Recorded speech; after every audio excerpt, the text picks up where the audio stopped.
What up? What up? How's y'all doing? This is part two of Serial Killers, Eddie's World, going down right now. It's your boy Eddie Steady 214. I bring you battle rap recaps, breakdowns, predictions, conspiracies, and much more. Today we got part two, Eddie's World, episode 13, Serial Killers. I told you I'd be back. And when I think of serial killers, man, it's a lot of them. I think of good scary movies. When I think of horror movies and serial killers, that's what that brings you. But in all seriousness, this really happened. Um, it's crazy because you want to think, damn, could somebody be born like this? What triggers? What happened in this person's life that could turn a person that way? And I ain't gonna lie to you. There's some evil, sick shit that's going on. Um, this episode is even worse than the last one.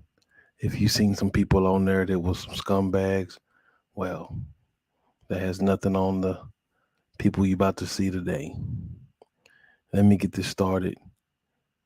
Um, this is like the last episode you seen, but this is part two. This is even worse. This is the top 10 most evil serial killers of all time. Um, let's get right into this. I'm not finna do no more talking about it. This the most terrifying top 10 serial killers of all time. Most of the people on this list have been made into a movie. If not, it need to be. Um, that what you seen about, the last little Netflix show and Dahmer, what they talking about. This is that, but just intensified. You know what I mean? Last time you seen a list, Jeffrey Dahmer was number one. Here, he kind of high on the list. You know what I'm saying? Number one is, well, let's just get right into this. Psychologist Tom Powell sees in Israel Keys a psychopath, obsessed with controlling whatever or whomever he could. Welcome to Watch Mojo, and today we're counting down our picks for the 10 most terrifying and disturbing serial killers. The Dahmer case was an awakening for Milwaukee in many ways, an awakening that there were people who were missing, who were not followed up on. For this list, we'll be looking at the most notorious serial killers, whose terrifying stories will keep you up late at night. Who's the scariest serial killer you know of? Comment their name below. Number 10, Robert Hansen. As a teenager, Robert Hansen would take part in hunting to escape his rough home life. But as he got older, his victims went from animals to human beings. The dense and rugged Alaskan wilderness provided the perfect cover for a fierce and sadistic killer. He would abduct women, often sex workers, and assault them before driving or flying them out to the wilderness. Here was where he would hunt them down like prey, toying with their lives. Nicknamed the Butcher Baker by the media, Hansen was confirmed to have assaulted and killed at least 17 women. In his confession, Hansen described how he would take his victims into the woods and hunt them as prey. In 1983, a teenage sex worker named Cindy Paulson was set to be on that list. However, she managed to escape when he was stalking his plane and alerted the authorities, who would arrest him. He received a sentence of 461 years and died in prison after serving 31 years. After his sentencing, Hansen accompanied troopers into the field to find more of his victims, represented by X's on his map. Number 9, Israel Keys. What's most terrifying for the police and the public is a killer with no MO. But to make things worse, how about one who was also trained by the U.S. Army? This was the case of Israel Keys. I would let them come to me. Just remote area.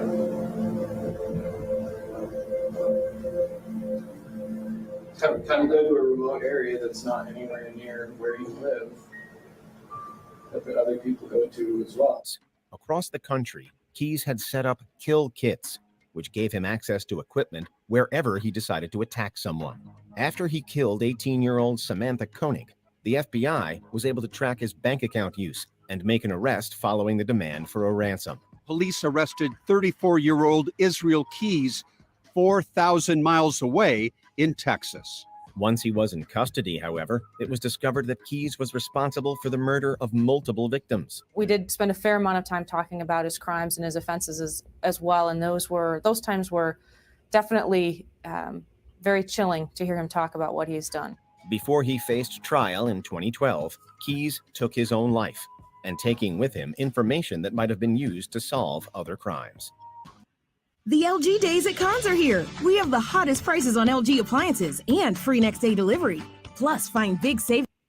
Number 8, John Wayne Gacy. Number One pretty 8. common phobia is clowns, and the case of John Wayne Gacy certainly didn't help ease any of those fears. 36-year-old John Wayne Gacy was a popular socialite who spent his weekends dressed as a clown, entertaining children.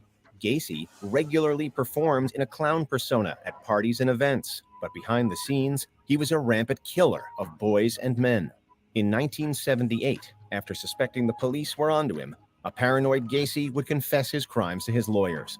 The police had what they needed to search his house, where they would find several remains in his crawl space. 29 bodies buried in that house of his on Summerdale.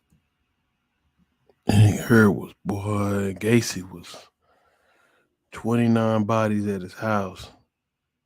They got a family and everything. That's creepy as hell, boy. For real. Make you think like anybody to just have a job like to dress like a clown to make kids laugh. You never know what somebody got going on, what they be doing during the day when they not at work. That's crazy, man. Stuff like this make you think. A crime of horrendous proportions. In the crawl space underneath, bodies covered with lime and encased in plastic, dug up a few days before Christmas and carried into the December cold. He was charged with the murder of 33 young men and would spend 14 years on death row before being executed by lethal injection. It was a circus. We were in a room at some point and we saw a television screen and we saw thousands of people lined up at least a mile down the street at the prison with signs, "Kill the clown, kill Gacy." Number 7, Marcel Petiot. With France under German occupation in the 1940s, Marcel Petiot, a doctor, preyed on those attempting to escape persecution. Later claiming he was working for the resistance, even though there was no evidence, Petiot set up a fake escape route under the name Dr. Eugène. In the midst of the German occupation during World War II, Petiot is considered a hero for operating a secret escape route for Jewish people attempting to leave Paris. He gave those running a fake vaccine containing cyanide before stealing their valuables and disposing. Gave him a fake vaccine. Trusting the wrong doctor. Would that be a thing to say don't trust doctors at all? Some would say, no, just watch who you trust. I don't know. This wouldn't be the only serial killer doctor. There's plenty of them. Of their bodies. With 23 remains discovered, Petiot was executed in 1946. His last words, "Gentlemen, I ask you not to look. This will not be very pretty." He's thought to have claimed around 60 victims in all. Number 6, Jeffrey Dahmer. From his late teens, Jeffrey Dahmer began a horrific killing spree. His victims were all men or boys, and many of his later crimes involved unspeakable acts to the bodies. Jeffrey Dahmer was responsible for killing more than a dozen people. The majority of those murders happened in an apartment near the Marquette campus. In 1991, Dahmer enticed Tracy Edwards back to his apartment with the promise of beer and payment for photographs. However, Edwards realized something was wrong and managed to escape. After he flagged down police officers, Dahmer's apartment was investigated and grim evidence was found, leading to Dahmer's arrest. His macabre 13-year crime spree finally ended when this man, Tracy Edwards, brought the police to the infamous apartment. Like the others, he had gone there with the promise of money. He was listening to my heart because at a point he told me he was going to eat my heart at that point. He was convicted of 15 murders and sentenced to life imprisonment. However, in 1994, he was fatally attacked by fellow inmate Christopher Scarver. There were a number of people who felt that Jeffrey Dahmer got exactly what he deserved. And I called his mother. She said, well, now everybody got what they want. The monster is dead. And then she said, he was my son. He was my boy. Number 5, David Parker Ray. Sometimes killers go that extra terrifying mile with their modus operandi. David Parker Ray modified a trailer that would be labeled his toy box. The trailer was soundproofed and filled with instruments for his violence. This was equipped with all sorts of torture devices, pornographic pictures. He called it the Den of Satan. He would abduct women, abuse them for months in the trailer, and presumably eventually end their lives, sometimes with accomplices, one of them being his girlfriend, Cynthia Hendy. In 1999, a woman managed to escape the toy box after 3 days and get help from a neighbor. That's what I went through. And these families deserve to have these people to know what happened. The police immediately arrested Ray and Hendy. On a plea deal, Ray was sentenced to 224 years in jail, while Hendy, who testified against her former partner, got 36 years. It's unknown how many women Ray killed, but some estimates are upwards of 60. He claimed to have abducted 40 women from across the U.S. Since no bodies were ever found, he was never charged, and he never will be. Ray died in prison in 2002 by heart attack. Number 4, Fred and Rosemary West. Occasionally, serial killers come in pairs. You're talking about two people who literally plumb the depths of human depravity. While Fred had murdered in the past before meeting Rosemary Letts, Rose's first victim was purportedly Fred's stepdaughter. The two then went on a rampage, assaulting and killing 9 other people together, including West's first wife, Catherine Costello, and their daughter, Heather West. Many of the bodies were buried on their properties. Even though they were not alive, he wants access. He wants to feel that he can actually be part of this area, and they are part of this area. This is his private graveyard. After investigating assault charges against the couple, the police found evidence of the violence. Although officially charged with 12 killings altogether, that number is estimated to be higher. In 1995, before his trial, West took his own life, and Letts was sentenced to life in prison. And I was absolutely gutted. I wanted him to pay the proper price. And he just took his own way out and had his own way about what happened to him. He was in control right to the end. Live streaming can be tricky, and sometimes trying to find the right software. Number 3, Albert Fish. Nearly 100 years ago, New York had a killer on the loose, nicknamed many things, including the Gray Man and even the Boogeyman. Honestly, it's not too far off. Albert Fish was a disturbed individual who targeted children. While we can't exactly list off the crimes toward them, just know they're terrible. To make things even more disturbing, the unhinged Fish sent the mother of one of his victims a letter describing what he did. 10 years after Fish began his acts, he was captured in 1934 after witnesses claimed to have seen him with missing children. Fish would admit to the murders, but would also claim he had over 100 victims. At his trial the following year, he was sentenced to execution, which was carried out in 1936. Number 2, Harold Shipman. Doctors are meant to be people we all trust. This makes the case of Harold Shipman especially chilling. He was a general practitioner in England who took people under his care only to end their lives. 5 of the 15 women he's been convicted of murdering died in his surgery. Normally, doctors have no such deaths. He signed 70% of his death certificates. Normally, it's no more than 30%. In 1998, one of his patients suddenly passed away, and a will, one that the family knew nothing about, gifted a lot of cash to Shipman. Police investigated the doctor and found evidence of forgery. He falsified computerized medical records. He entered false information on his victims' death certificates and lied to their families. Upon further examination, they found that many of his patients seemed to pass from overdoses of diamorphine. In 1999, Shipman was charged with the murder of 15 patients, many of whom were older women. He was sentenced to life in prison, and in the aftermath, there were thought to be as many as 250 victims. Now he's taken his own life. He was found in his prison cell at 6:20 a.m. Before we continue, be sure to subscribe to our channel and ring the Got bell to greedy get for that notified money. about our latest videos. You have the option to be Unfortunately- notified for occasional videos or all of them. Unfortunately, If you're on your phone, make sure you go into settings and they switch on your will. notifications. And putting his name on there, that's cold. Thought he Number gonna get one, away with that. Pedro Lopez.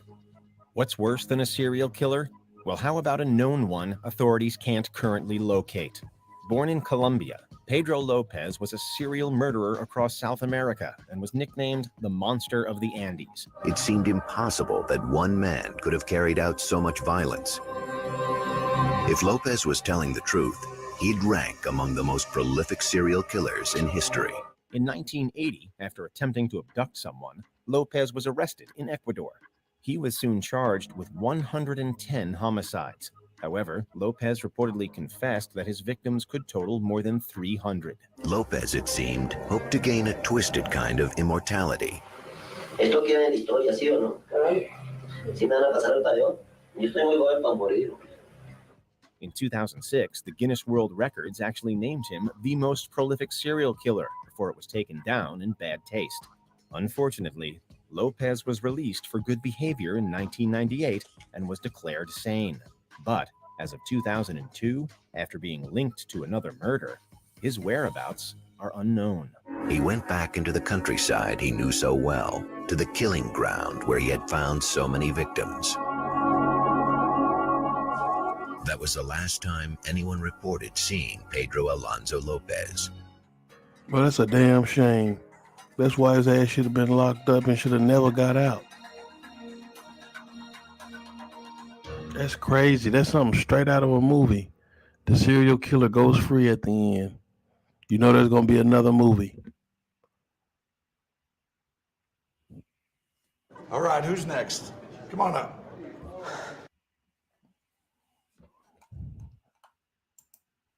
Yeah, the serial killer goes free. Ain't that some stuff?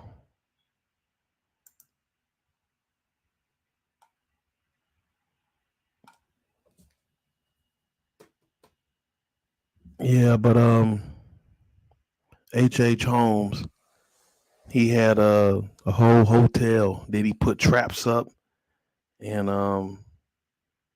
he was addicted to killing people, man. You go into this hotel and you don't come out. He got a room for you, a permanent one. And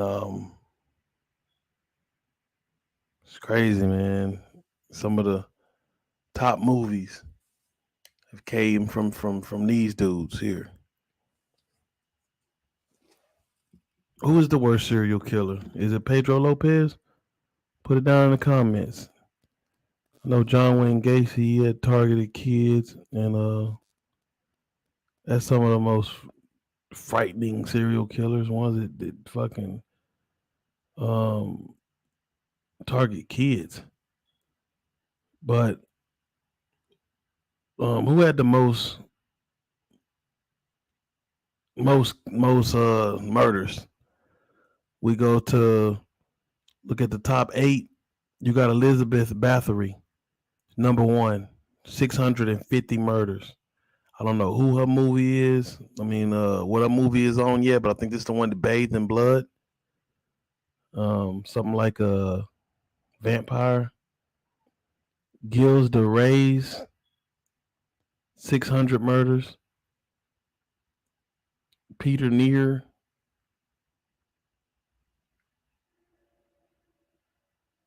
544. Amelia Dyer, 400. Pedro Lopez, 350 murders. John Johnson, 300 murders. Herman Mudgett, 200 murders. Daniel Camargo, 150.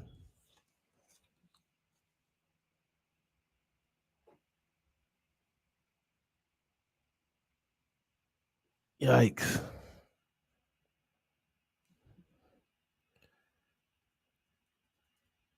Yikes. Elizabeth Bathory.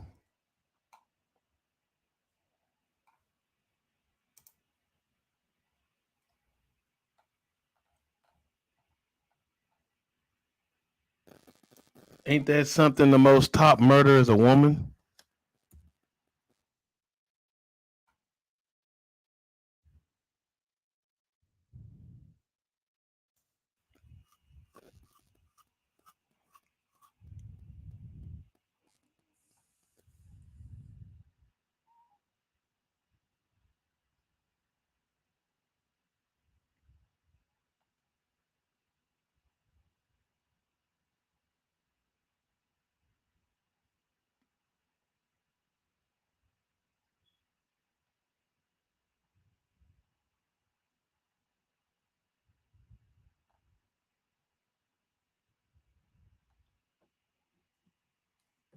Now they saying a lot of stuff about us is lies.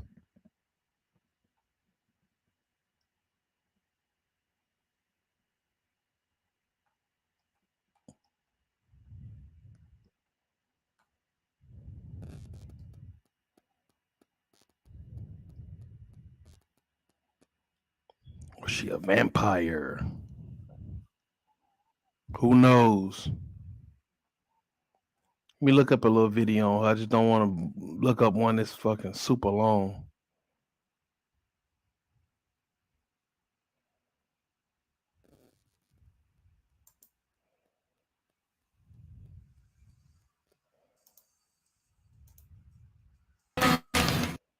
Grammarly makes communication at work one click simpler. Whether you're looking for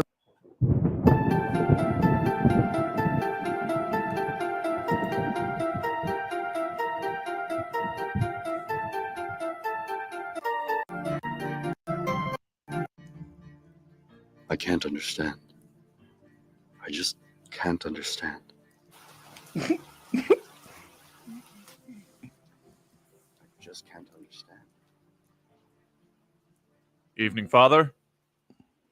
What's on your mind? Surely a man of God could help you. No. Not even I have heard a story so strange as this. You know his story as well? We've lived it for ourselves. Fires, famine, plague, the Turks. Year after year, it's nothing but disaster. I've seen men cut down like insects, but even I have never heard a story as horrible as this. This time, I may finally lose my faith in the human soul. The court will now hear the case of Elizabeth Bathory. Miss Bathory, you stand accused of that which surpasses the imagination. In murders, in slaughters, in specific tortures and cruelty of all kinds. How do you plead? Innocent. The prosecution has the floor. Your Honor, ladies and gentlemen of the jury, His Majesty Matthias, Holy Roman Emperor. What's she do? It is well known to us in Hungary. There is a shadow over the house of Bathory. George and Anna Bathory, parents of the accused, cousins, engaged in an incestuous union. Stephen Bathory, brother of the accused. Alcoholic, a court judge by profession, tavern brawler by trade. Clara Bathory, aunt of the accused. A licentious witch, a siren to 4 poor husbands, each seduced and murdered in time, and a guide to the young Elizabeth. The world is cruel, and Elizabeth knew this early. The day her innocence was lost, who can say? Perhaps it was stolen by that wicked aunt, or maybe it was enough simply to witness the horrors of the world around her. There was only one thing, she learned, that separated her from that world. She was a nobleman's daughter. All there was for her was to marry well, to be young and beautiful. And for a time, she was. She was wed to Francis Nadasti, a soldier, and her dower, Castle Chaita, became her home. But her husband was called to the field, and Elizabeth was left in that dour castle all alone with her thoughts.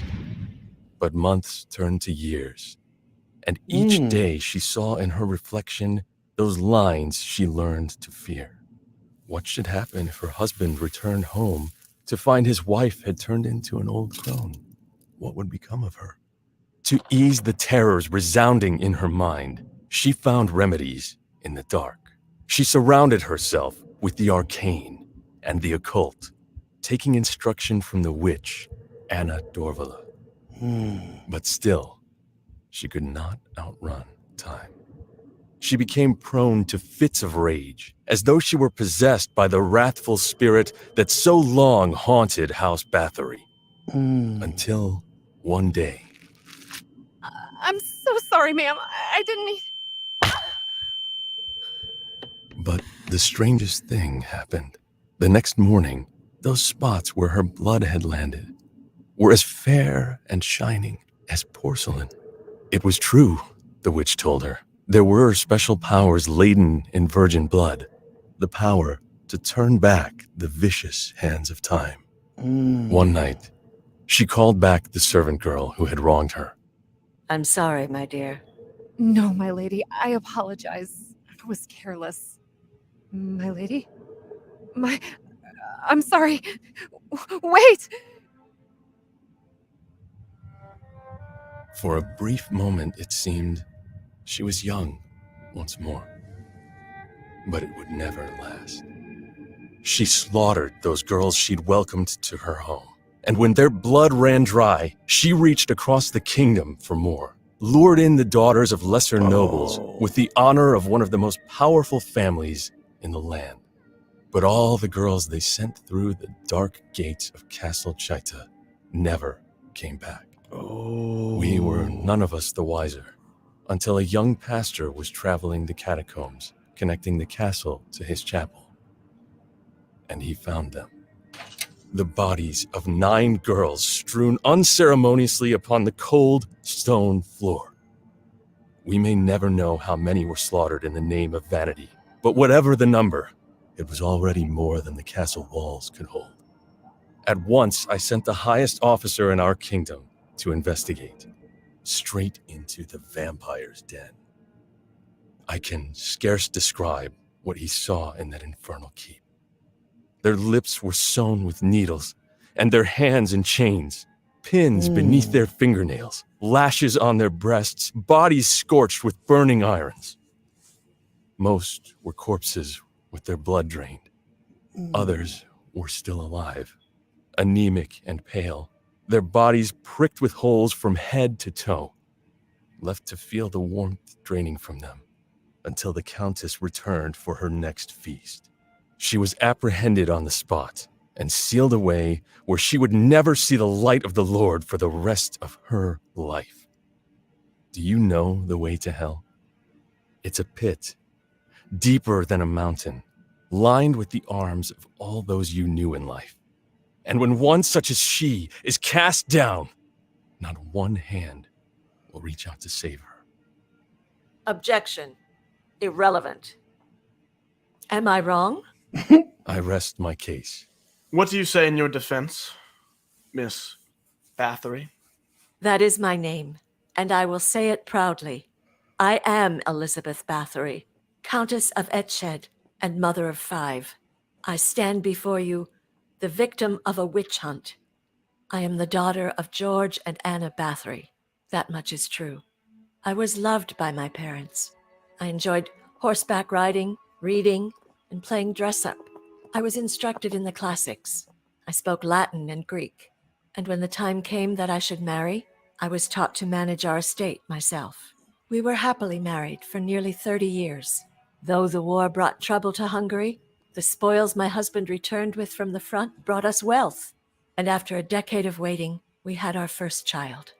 Francis was not so vain as to cast me aside for aging alongside him. He was a compassionate man and a hero to his country.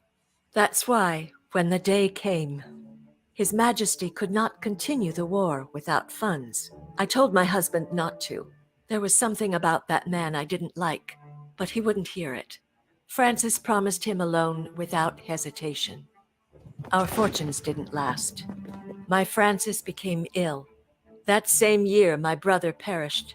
There would be no more spoils of war and no support from my kin. All that was left for my family were the farms surrounding our home. Once we were the breadbasket of Europe, but now How could we compete with the abundant harvests of the New World? It was for this reason my husband called for his closest friend to greet him on his deathbed. That man, George Thurzo, swore an oath to protect my children and me. Of course, I made contact with His Majesty many times. The debt he owed had grown to a king's ransom, but all my pleas were unanswered. So I decided I couldn't wait on anyone else to change my fortunes. I spent what savings we had left to open a finishing school for noble girls. Harvesting their blood. How should I have known? There was a sickness. We did everything we could to save them. Hot irons to treat their boils and sores, bloodletting and leeches to restore the balance of their humors. But of course, we couldn't save them all. And then the rumors began. It was they who named me witch, crone, vampire, the strange widow who never left her keep. Perhaps I overstepped my station, but if it be a sin to serve my family, then God smite me down, here and now. I reached out to their mothers. I have a signed statement to attest to disease. But for Matthias, rumors were all he needed. If I were guilty, you see, who would challenge an emperor to demand his debt? My 11-year-old son? A king's ransom spared, and all it would cost is the life of one woman.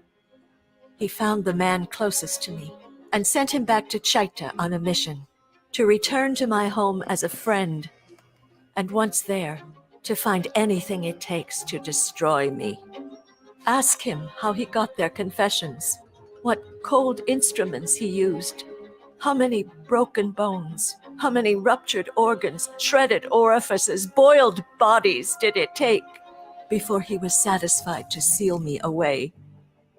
And that's how you'll find me now, a wretch, wasting away out of sight, charged on hearsay, condemned without trial, and all those close to me, all those who knew my innocence, they were put to the torch. When you're busy dealing with groceries, you can miss a few things. See, you missed that, didn't you? With Walmart Plus in-home, an associate delivers and puts away your groceries, whether you're home or not. Hey, Leah. Hi, Mike. No tips, no markups, no worries. So, what happened? Life in prison. No one was happy. Oof. I guess we'll never know which one of them was right after all. They're both wrong. Nadasti was a friend of mine. We met in court at Vienna. Never the brightest bulb, that one, but he was quite the gentleman. Tall, athletic, ladies loved him, and a hell of a soldier. I think a part of him was always glad to be born to such a violent age. No one ever shone as brightly on the battlefield as he did. Time parted us eventually. I returned to my estate in the wake of my mother's death. Little did I suspect I would see Francis next on his deathbed. I need you to promise me something. The family I leave behind. Swear to me you'll protect them, no matter what. Nadasti, you're no old man. No, George. No matter what.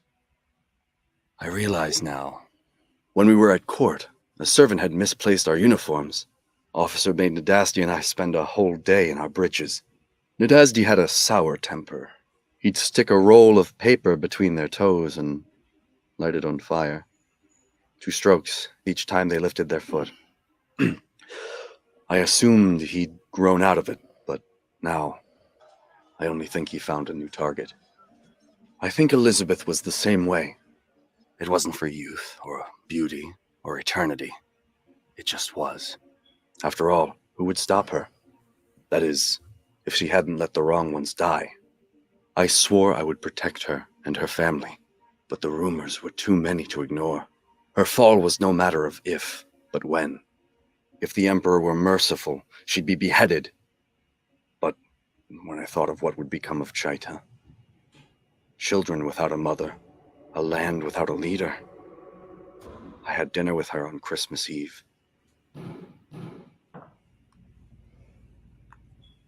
It's just overwhelming.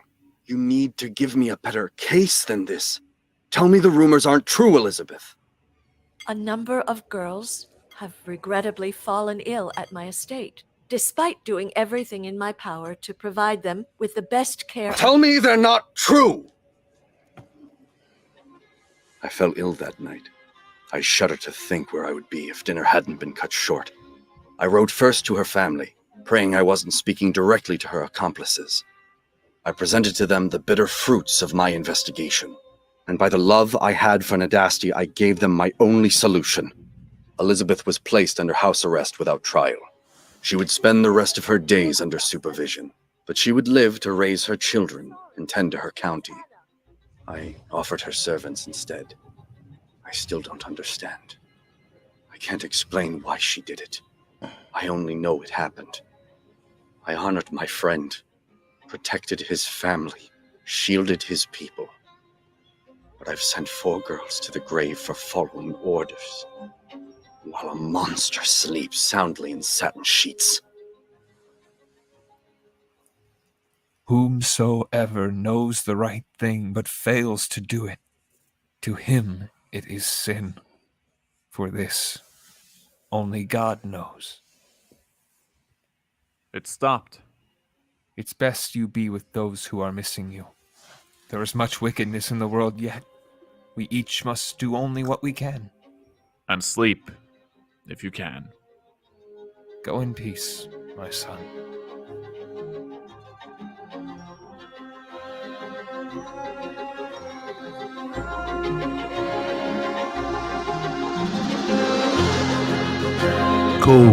Cool. I like that. I liked how they explained that fast. And yeah, that was real cool. Everything I see on Elizabeth Bathory is like over an hour. So that was one of the shortest videos I've seen on her. What do you think? This is supposed to be one of the most evil, prolific serial killers. What do you think? Do you think that she was innocent, or you think she was guilty?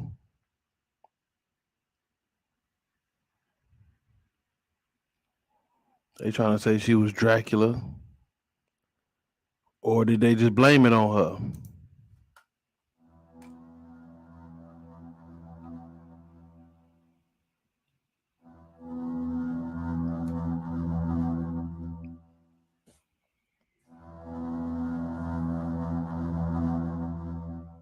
In 1602, rumours began to circulate around the village of Trenčín, present-day Slovakia. Peasant girls looking for servant work in the Secha castle were vanishing. Many looked to Countess Elizabeth Bathory while seeking the truth about the mysterious disappearances. She has been described as the most vicious female serial killer in all recorded history. Where facts end and fiction begins in this terrifying story is now impossible to determine. Some even think she was a vampire with supernatural powers. But there are also truth seekers who put forward the theory that powerful men fabricated those stories and committed the outrages on those girls to seize her wealth. We will look at both sides of the story in this video. I think we're unique because now, as you can see, we are in a studio atmosphere. We're not in a remote atmosphere anymore. But then how do we kind of continue to use streaming?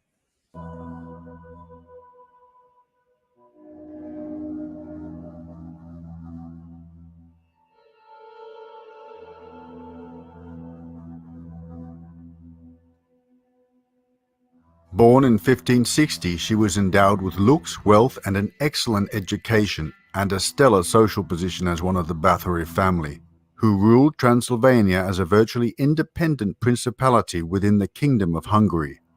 Elisabeta, scion of a powerful Hungarian family and the product of inbreeding between Baron George Bathory and Baroness Anna Bathory, called the castle her home. She received it as a wedding gift from her husband, Hungarian war hero Ferenc Nedesty. She spent her days living a life of privilege surrounded by great wealth, always being taught the ways of an aristocrat. However, Elizabeth also had some other unique instruction. She was allegedly instructed in Satanism by her uncle, a devil-worshipping alchemist, and introduced to witchcraft and sadomasochism by one of her aunts. If that wasn't enough to warp her personality and encourage perversities, she was said to have suffered from epileptic seizures as well as extreme outbursts of rage, often directed towards whichever servant happened to be nearby.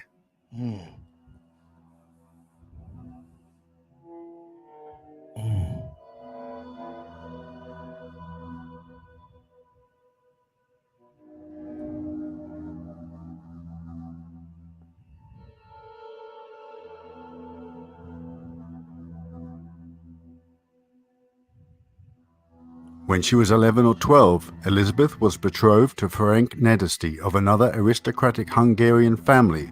Known as the Black Knight of Hungary, as a soldier, Ferenc was known for disemboweling, impaling, and playing football with the heads of Turkish captives and dancing with their corpses.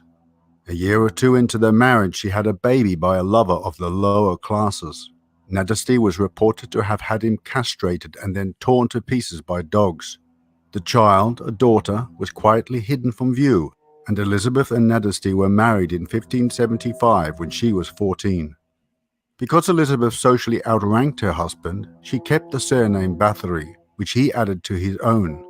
The young couple lived in the Nedesty castles in Hungary at Sever and Szech, now in Slovakia. Nedesty's wedding gift to Bathory was his household, Katish Castle, situated in the Little Carpathians near Novo Mesto und Vehom und Trenčín, now in Slovakia. The castle had been bought by his mother in 1569 and given to Nedesty, who transferred it to Elizabeth during their nuptials, together with the Katish country house and 17 adjacent villages.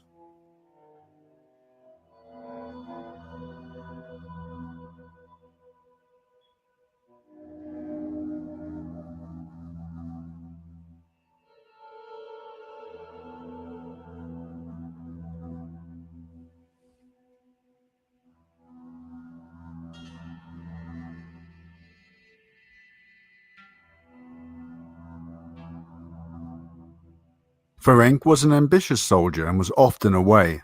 Elizabeth ran the estates, took various lovers, and bore her husband 4 children. She was 43 when he died in 1604. In 1578, Nadesty became chief commander of the Hungarian army and embarked on a military campaign against the Ottoman Empire, leaving his wife in charge of his vast estates and the governing of the local populace. Ferenc Nadesty died on January 4, 1604 at the age of 48. It is recorded that the Black Knight of Hungary died of a mysterious and sudden illness in the middle of a battle. The disease which killed him is still unknown. It is known, however, that he had suffered a disease of the lower limbs for at least 2 years before succumbing to the illness.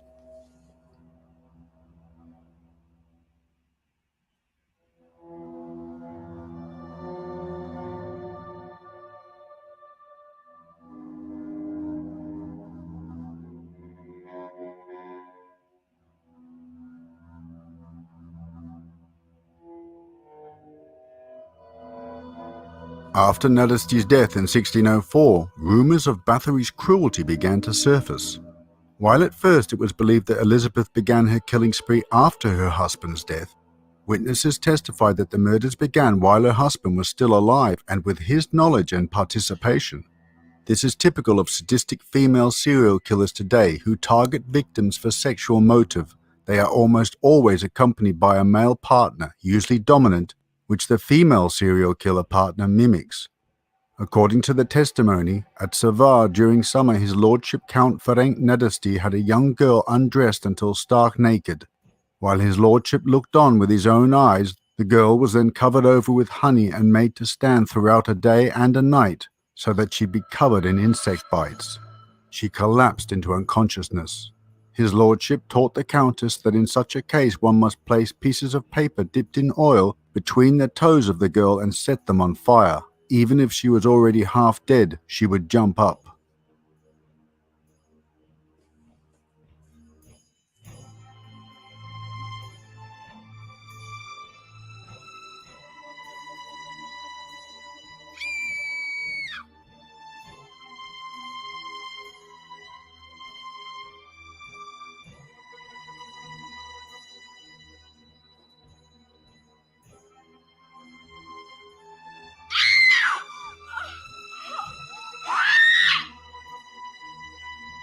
It was said that she enjoyed torturing and killing young girls.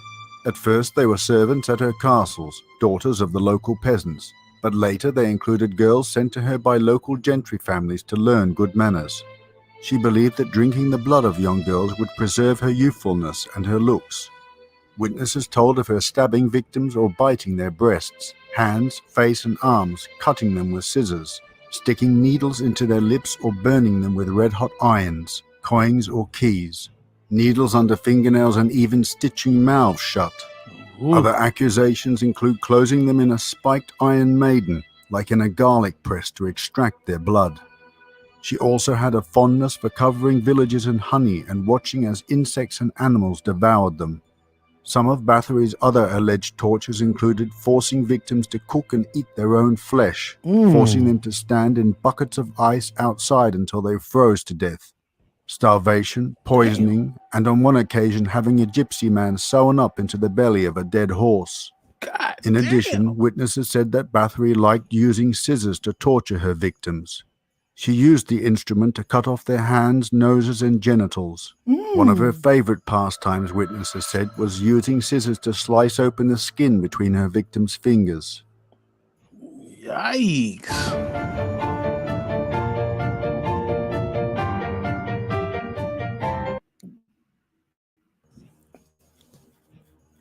And what does she have to say to this?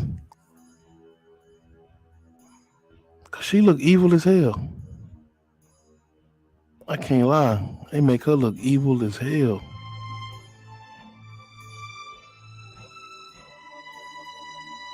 There's another one, Amelia Dyer. Amelia Dyer. They don't get more evil than She her. allegedly had the girls undressed stark naked, thrown to the ground, and she began to beat them so hard that one could scoop up the blood from their beds by the handfuls. It also happened that she bit out individual pieces of flesh from the girls with her teeth.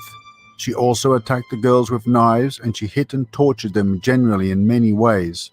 One time her ladyship singed the private parts of a girl with a burning candle. Another time her ladyship lay sick and therefore could not beat anyone herself, so a servant was compelled to bring the victim to the countess's bed, whereupon she would rise up from her pillow and bite pieces of flesh from the girl's neck, shoulders and breasts. And these were just a small sample of what she was accused of at her trial. Some were beaten to death and some were starved. The story that Elizabeth used to bathe in their blood seems to have been added later on. So the thing is, she just tortured the girls and drank their blood. Later on, they said that she bathed in it to make her skin more vibrant and more younger. So there's two different stories of it. One of them, she drank the blood to get younger. One of them, she bathed in it to make her skin. Some blood got on her, and she realized her skin was more younger in them parts. So she wanted to bathe in a lot of blood and put blood all over her. That's two different stories. You know what I mean? That just goes to show, like, how one little story could happen, and then it gets intensified and you know what I mean, turn into a lot more, making it more than what it is. That's exactly what that sounds like. So, but this is a long freaking. I want to watch this whole thing, but man, I don't want this to be no 2 hours long. I do want to get into the other one, which is Amelia, before we go. Amelia Dyer. We got to get into her, man. Who is Amelia Dyer? Let me get into a quick little video on her because she got to be talked about. If you're going to talk about Elizabeth Bathory, you got to talk about Amelia Dyer, right? So,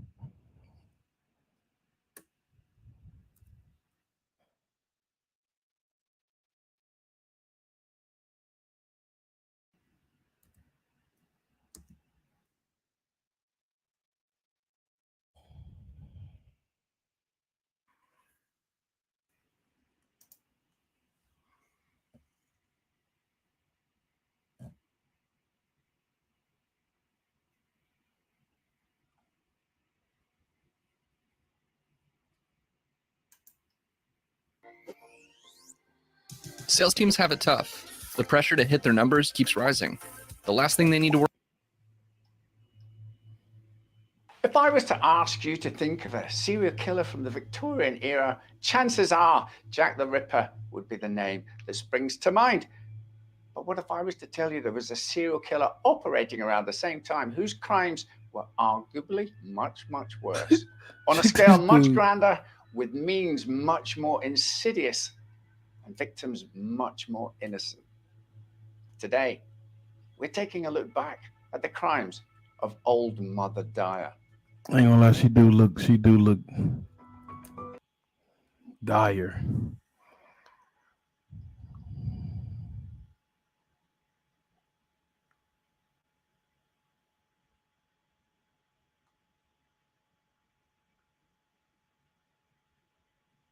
She was a baby killer. That's cold, man. She was, she watched over kids.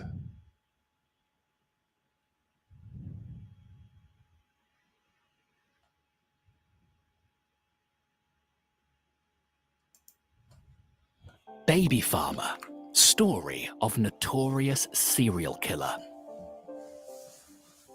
The story of one of the most notorious serial killers the world has ever known. 1800s Victorian era in Britain. A woman by name Amelia Elizabeth Dyer perpetrated one of the most horrific killings in human history. Something happened on the 30th of March of the year 1896. A fisherman discovered a carpet bag in the River Thames. The fisherman informed the Thames police, and an investigation started. Discovered in the bag were remains, the decomposed body of a baby, Helena Fry, gruesomely murdered and well wrapped in a newspaper. During the investigation, it was discovered that baby Helena Fry was tied with white tape around her neck, including a knot wound on a left ear. The discovery would shock the Thames police, who were investigating the crime at the time.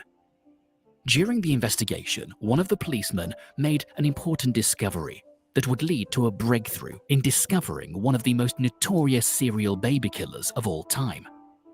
One of the policemen found a name on the newspaper used to wrap baby Helena Fry, despite the writing not being clear enough. It read Mrs. Thomas, with an address included, which will lead to discovering the notorious baby farmer serial killer. After the discovering by the police, they made it to the address found in the newspaper used to wrap baby Helena Fry. They were welcomed with smells from decomposing bodies. On arrival, no bodies were found on the address, but it's fair to say the evidence was clear against Mrs. Thomas. Discovered in residence were telegrams centered around adoption arrangements. Discovered were also letters of worried mothers who were asking about their babies and overall health status. Also found in Mrs. Thomas's residence were receipts of advertisements made on newspapers, tapes used in strangling babies, including tickets for baby clothes. Upon further discoveries by the police, Mrs. Thomas took care and housed over 20 babies in the months before the development. More evidence found her guilty to the killings of at least 300 babies during her time as a baby farmer.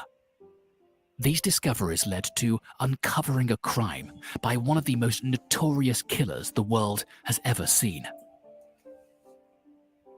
Early childhood of Amelia Dyer.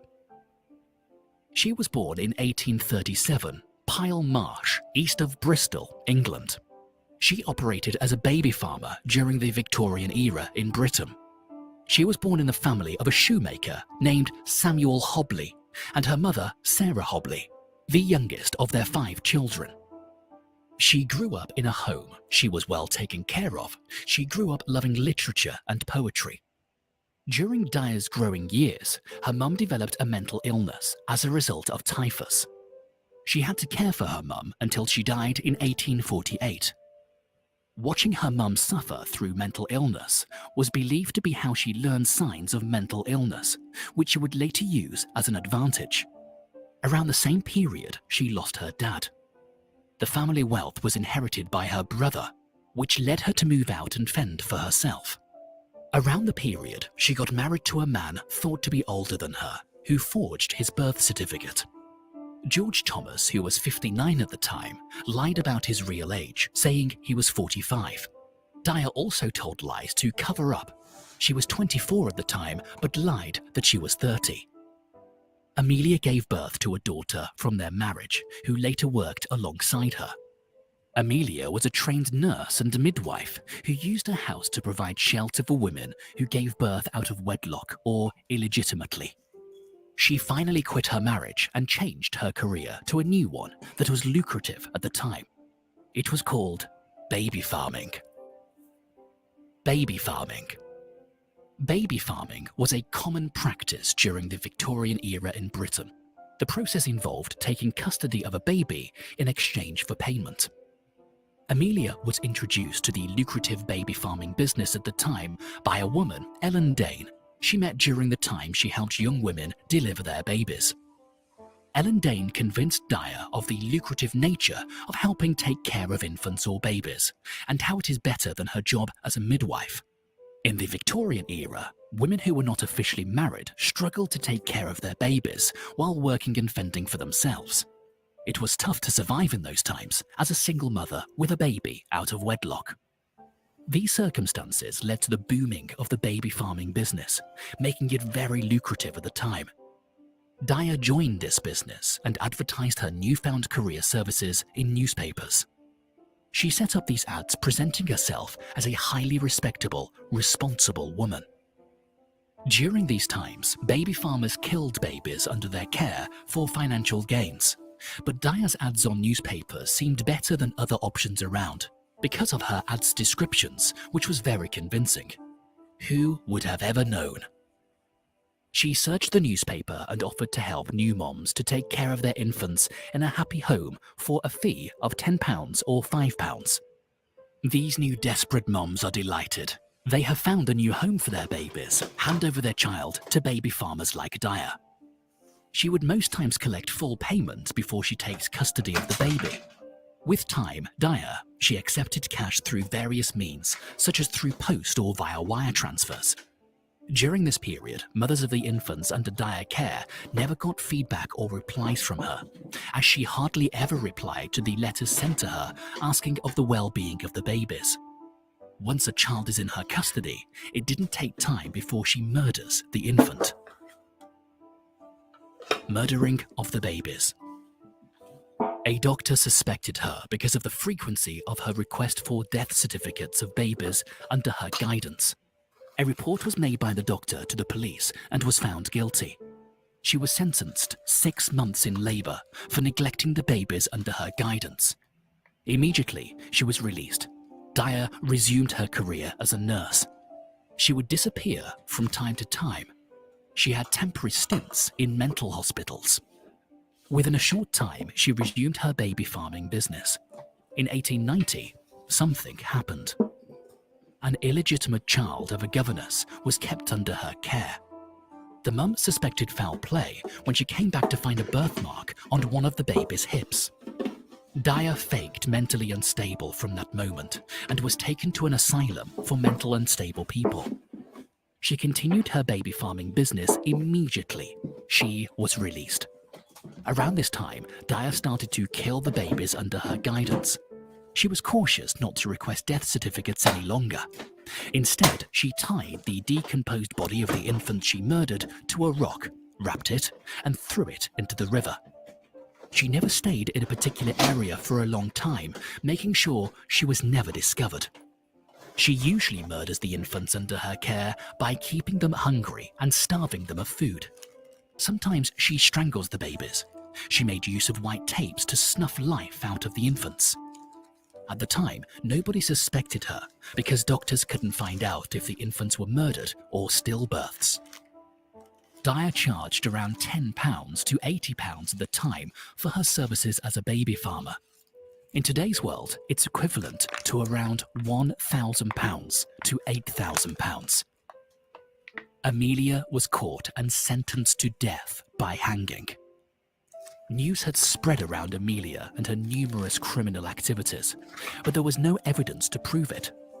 On that fateful day of 30th of March 1896, after the fisherman's discovery on the River Thames, the police kept her under surveillance with the belief that if they made a move on her, she would become suspicious and might run away.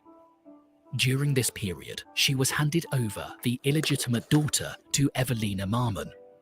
Doris was handed to her. Instead, she murdered the baby while in her daughter's house. The next day, Dyer strangled another infant under her care using the same tape used to murder Doris to murder this infant, Harry Simmons. Her subsequent killing was Helena Fry, which she disposed of in the River Thames, just like the other babies she murdered. This particular murder led to her getting caught. Police kept tabs on her. They used a young woman with fake decoy advertisements that stated she's looking for a loving couple to take custody of a newborn baby. Doing this work as the young woman reached an agreement with Dyer to meet up. On 3rd of April 1896, Dyer went to meet up with the new client. Instead, she got arrested by the police. She was taken to her home. Pieces of evidence were collated, linking her to the murder of those babies. The river was searched and more bodies were discovered. Part of the evidence and witness accounts, including letters found in her home, gave her away. Lots of baby clothes were found at her home, suggesting she murdered many babies during the peak of her crime. She was charged with murder for the killings. She pleads guilty for her daughter and son-in-law not involved in the massacre. She was found guilty by the jury in a matter of minutes, despite her plea of insanity. On June 10th, 1896, at about 9 a.m., she was hung at the gallows at Newgate Prison. Her atrocities led to stricter laws on child adoption and baby trafficking.